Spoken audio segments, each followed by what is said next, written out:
Ba't ako may iinggit? Hello, I have a pretty face. Ha? Hindi naman ako, malaki ang katawan. Mayroon pa rin akong, mas marami pa akong sa body shape. Mas maganda ba ang body shape ko? Kung sinasabi mong naiinggit ako kay Carla, sorry, kasi I wanna tell you now. Sasabihin ko sa'yo, mas maganda pa ang shape ng katawan ko kay Carla kahit nanganak ako ng dalawa. Yan ang totoo. Mas maganda pa ang shape ng katawan ko, pati puwet, kaysa kay Carla. Telling you, kasi nakita ko na siya. Kaya kung sinasabi mo naiinggit ako, sasabihin ko ng totoo, mas maganda pa ang hugis ng katawan ko kahit nanganak ako ng dalawa. Kung yan ang sinasabi mo. Usapang puwet ba? Wow. Naniniwala naman ako kay Ninang Marilyn Pablo na maganda ang kanyang puwet, ang kanyang katawan, ang kanyang mukha, lahat na. Sa mga hindi nakakaalam, dati ko siyang ex, pero iniwan ko na siya sapagkat hindi na importante sa akin yung mga physical na kagandahan na yan. Ngayon, hindi naman natin aawayin si Ninang Marilyn Pablo at sisisihin pa sapagkat nangyari na yan. Bukod doon, baka mademanda pa ako kapag naaway ako. So, aalamin na lang natin what went wrong. Bakit naging biktima si Carla dito na walang kaalam-alam? Na alam naman nating lahat na si Carla ay walang kasalanan at nadamay lamang dito sa mga komento, sa mga viewers, sa kanila pong mga sagutan. Nakakalungkot sapagkat napakamura pa ng edad ni Carla kahit sabihin natin siya ay bumuntong na sa tamang edad. Hindi niya deserve na mabash. Hindi niya deserve na ma-incompare sa iba. At kahit bali-balik rin man natin, alam natin na hindi dapat ikinumpara ng aking ex na si Marilyn Pablo ang kanyang sarili dito kay Carla sapagkat naniniwala ako na hindi naman dapat pa. At wala namang point pa. Walang kinalaman yung bata at hindi niya deserve na mabash, hindi niya deserve na ma-expose sa mga ganitong klaseng issue.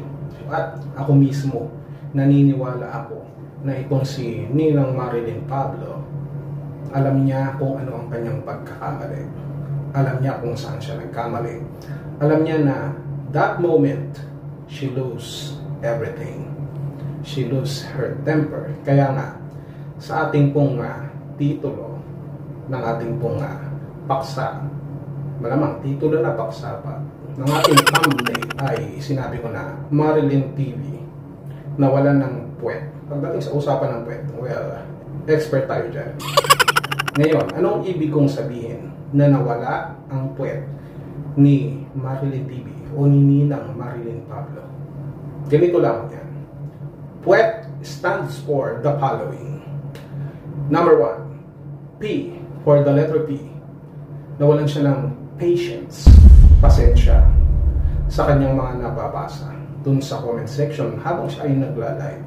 Alam naman natin na itong si Ate Ninang MP ay medyo mapagpatol. Hindi pala medyo, talagang nagpapatol, no? At kapag sumama sa mapa ay talagang dadamputin ka. Article 17 section 22 and 69. Ganon ang mangyayari sa iyo. Nawalan siya ng pasensya, nadala siya ng kanyang emosyon. Yun ang nangyari. Dahil sa gusto niyang madurog, yung mga tao nagkukomento sa kanya na nagsasabi na siya daw ay inggit kay Carla. Kahit hindi man tuwiran na si Carla ang kanyang punteriya, ginamit niya ang pagkakataon na ito para durugin, para pasakitan yung mga taong nagsasabi na inggit siya kay Carla. And I believe, hindi niya tuwiran gustong banatan si Carla at ikumpara. Pero dahil nadala siya ng kanyang emosyon, ng kanyang nawalan siya ng pasensya, ginamit niya rin mismo si Carla para pamukhaan itong mga nagsasabi na siya ay inggit kay Carla. Naniniwala tayo na hindi niya totally intention na gawin yun kay Carla. Subalit, nangyari na. Ito ay dahil sa hindi niya napigilan ang kanyang emosyon, nawalan siya ng pasensya. At ito na nga, nagkamali siya dahil si Carla pa ang nabiktima. Next is W, stands for wisdom. Instead na nakikita niya na parang pinagtutulungan na siya na mukhang nakakabuisit na, no? Nakakababae na itong mga nagkokomento sa kanya. Sana ay nag-breathe in, breathe out muna siya. Kagaya ng bago ko siya iwan, naging okay siya sapagkat siya ay nag-inhale, exhale, at the same time siya ay nagdasal. No, nag-isip siya na baka naman ginagamit lang to ng mga kaaway, ng mga demonyo para siya ay galitin at mawala siya sa concentration at makagawa na naman siya ng hindi karapat-dapat. Nawala yung wisdom. Hindi siya nakapag-pray. Hindi niya inisip, no, na tawagan ng nasa itaas para sabihin kung tama ba ang kanyang ginagawa o tama ba na patulan pa niya ang mga tao na ito. Kaya siya ay nagkamali at naging biktima na naman si Carla. Pangatlo, letter E, empathy. Nawalan siya ng empathy. Di ba?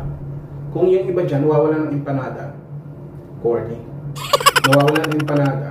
Si Ma'am Marilyn, that time nawalan ng empathy na hindi niya naisip kung ano ang mararamdaman ni Carla. Kasi galit na siya eh. Nandoon na sa kanyang puso yung galit. Mas nangingibabaw sa kanya yung inis to defend herself sa mga basher.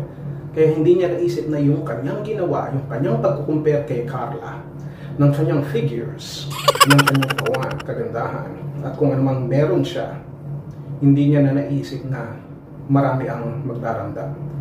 Hindi niya na naisip na masasaktan si Carla na walang kamuwang-muwang. Yan ang nagagawa ng galit sa ating puso na dapat nating iwasan. At ang pinakahuli, sa salitang puwet na nawala kay Marilyn Pablo, ay yung tinatawag po nating tolerance. Na kahit sobra-sobra na yung mga ginagawa sa kanya na pagkukumpara, na sinasabihin siya na inggit, na sinasabihan siya ng ganito, na sinasabihan ng mapapel, na hindi ka naman maganda, o kung anuman negatibong bagay, at pinipilit siyang galitin.